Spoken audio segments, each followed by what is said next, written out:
नमस्कार दोस्तों, कैसे हैं। 2172वें लेख में 12वें महीने के 31वें दिन, महीने के ही नहीं वर्ष के भी अंतिम मंगलवार पर आप सभी स्नेहीजनों को कर्नाटका बेंगलोर से जय श्री कृष्ण के साथ जय जय श्री राम।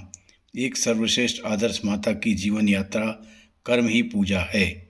आज का विषय है दोस्तों, सामान्य जीवन में कोई भी कुछ बलिदान करने के बाद जब लाभ प्राप्ति का अवसर आता है, तब फिर चाहे वह स्त्री हो या पुरुष, उसका परिवार संपूर्ण सुख सुविधा भोगने के लिए जरा भी संकोच नहीं करता।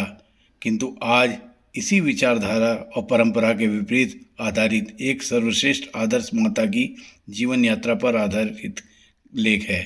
कुछ समय पूर्व एक चतुर्थ महिला कर्मचारी की सेवानिवृत्ति पर आईएएस आईपीएस प्रतिष्ठित डॉक्टर पुत्र महिला को अपने साथ लेने आए हुए थे।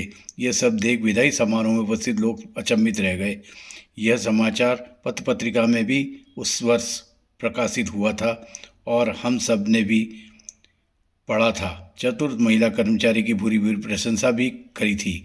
उस महिला कर्मचारी ने कभी भी पुत्र के पद प्रतिष्ठा का प्रचार प्रसार और पद का नाम का सहारा नहीं लिया था, वरना चतुर्थ महिला कर्मचारी के कार्यालय में ही अनेकों अधिकारी उसके पुत्र के अधीन कार्य कर रहे थे।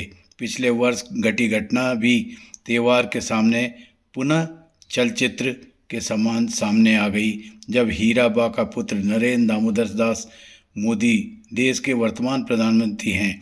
पूरा विश्व उनके पुत्र के सामने सुनता है।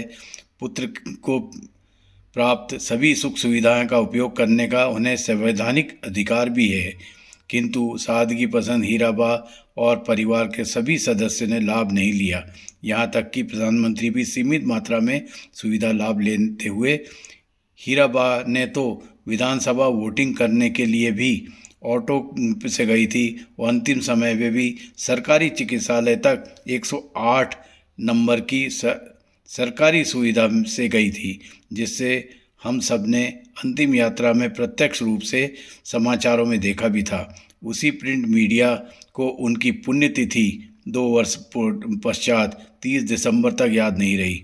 वर्ष के अंतिम मंगलवार पर शुभकामना के साथ त्योहार का सभी स्नेहीजनों को कहना है, प्रत्येक माता चतुर्थ श्रेणी कर्मचारी है या फिर हीराबा जैसी नहीं होती, और ना ही प्रत्येक पुत्र भी चतुर्थ कर्मचारी माता के पुत्र के समान आईएएस आईपीएस सर्वश्रेष्ठ डॉक्टर या फिर वर्तमान के प्रधानमंत्री नरेंद्र दामोदर दास मोदी जैसे भी नहीं होते।